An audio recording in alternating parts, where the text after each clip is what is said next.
So since the 2020 presidential election, American satisfaction with the way things are going in the U.S. and Trump's approval rating have both taken a dive. That's according to a new Gallup poll. Trump's low support numbers make him one of the few presidents whose job approval ratings have actually dropped after losing an election. That drop was from 46 to 39%.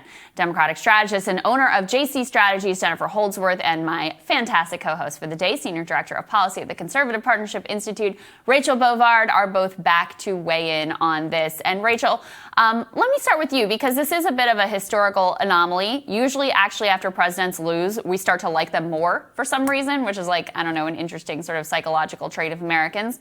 We haven't felt that way so much with Trump, at least according to these latest Gallup numbers. What do you make of that?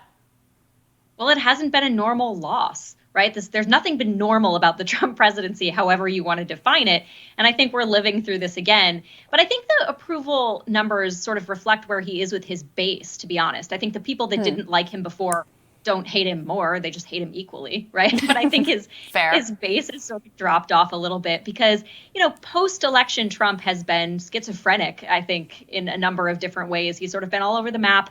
I think his base, a lot of them were with him on sort of the election fraud, but then he seemed to pull back. Then his message got distorted by sort of the Sidney Powell, Rudy Giuliani show. And then he's like, oh, no, I'm not with those guys. And I think it was just very hard, I think, for people to keep up. And then on the policy front, you had his base with him, I think, on, vetoing or threatening to veto the stimulus and budget legislation without significant reform, the $2,000 payments. And then he backtracked on that, and nobody can explain it, right? I don't think anyone walked away from that saying that was a good strategic move.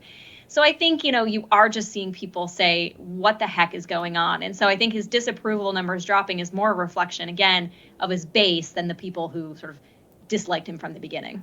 And Jennifer, Rachel has a point here, because I'm looking at the numbers, and the largest drop was, in fact, among Republicans.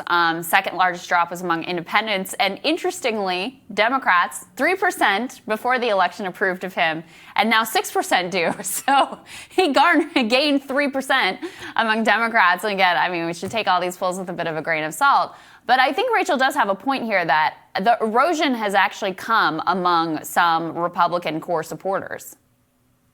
I agree. And that's because President Trump made his entire candidacy and presidency about winning. And he didn't. He lost in spectacular fashion. And I think that he lost the confidence of a lot of his base who wanted to see him continue to stick it to the libs, right? That was sort of their entire persona for the last 4 years.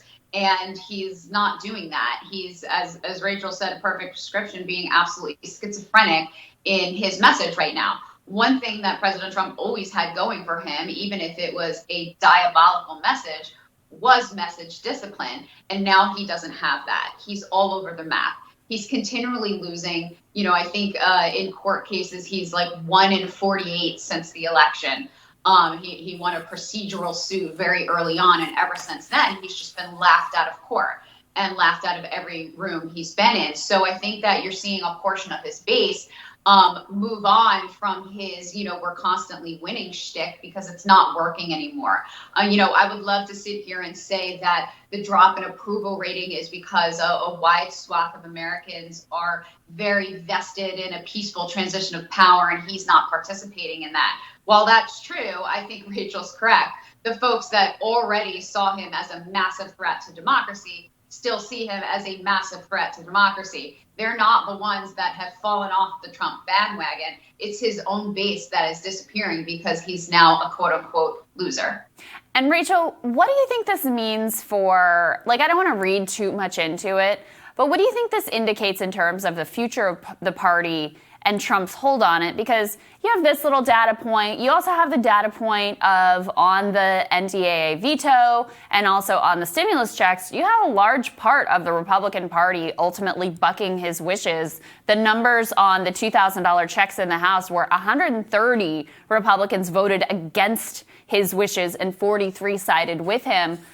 Do you think that's an indication that, there's a lot of interest within the party actually in shaking him off a little bit? Yes and no. There are definitely creatures of Washington that want him to go away forever and everything that he represents, and they want to pretend he never happened. But, I don't think Trump is going to, and I don't think the hold that Trump has over a lot of Republican base voters is going anywhere. I don't think this poll is indicative of a sustainable or long-term trend when it comes to Trump, particularly if Trump, goes back to 2015, 2016 Trump and starts hammering on China and free trade deals and sort of this new, prioritization of what the Republican agenda should be that spoke to so many people. I think that message is going to continue to resonate with Republican base voters, if for nothing else, then they don't want to go back. They've now realized they don't want to go back to that sort of Bush neoliberalism. Trump right now is the best they have, the best representation they have of a new direction. So unless and until someone steps up and claims that mantle and claims that message, I think it's going to be Trump for the foreseeable future. And Jen, I think Rachel has a point in that he's likely to be a more effective, in a way, non-president than he is president. Like when you're president, you actually have to do some things, especially when there's a pandemic and people are actually counting on you to help keep them safe and run an effective operation and give them accurate information. When you're on the sidelines as sort of, media star and commentator, that's a role that he's very good at, that he's very comfortable in, and where he, for a large part of the country is really compelling.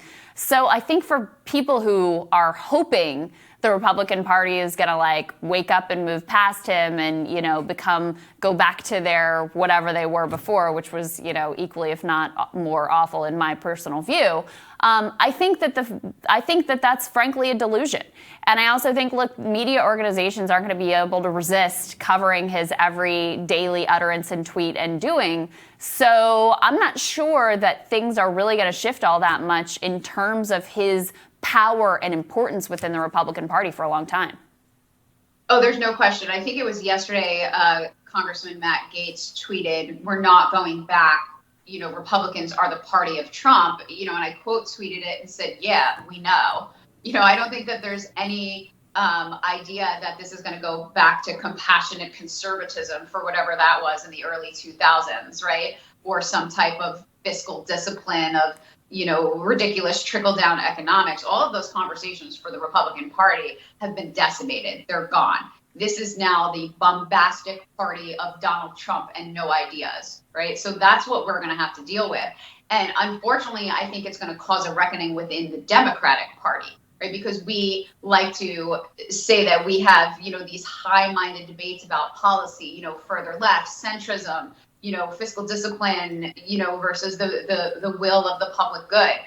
We're not going to get to have those conversations as long as Donald Trump is on the scene. So I think if the media, affectionately known on the right as the mainstream media, continues to have the Donald Trump conversation because he's the meal ticket, we're going to suffer as a democracy for that.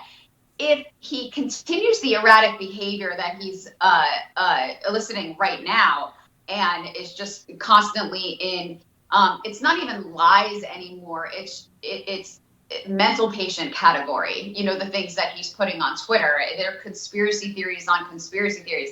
I think if he continues down that road, then the Democratic Party is sort of going to be released into how we're going to govern. But until, he stops that, I think we're still going to be forced to respond to the nonsense. It's true. No, he's covered up a lot of sins within the Democratic Party and has kept that debate from unfolding. And I agree with you, Jen. I think that is going to continue for a while now. Ladies, thank you both so much. Appreciate you both.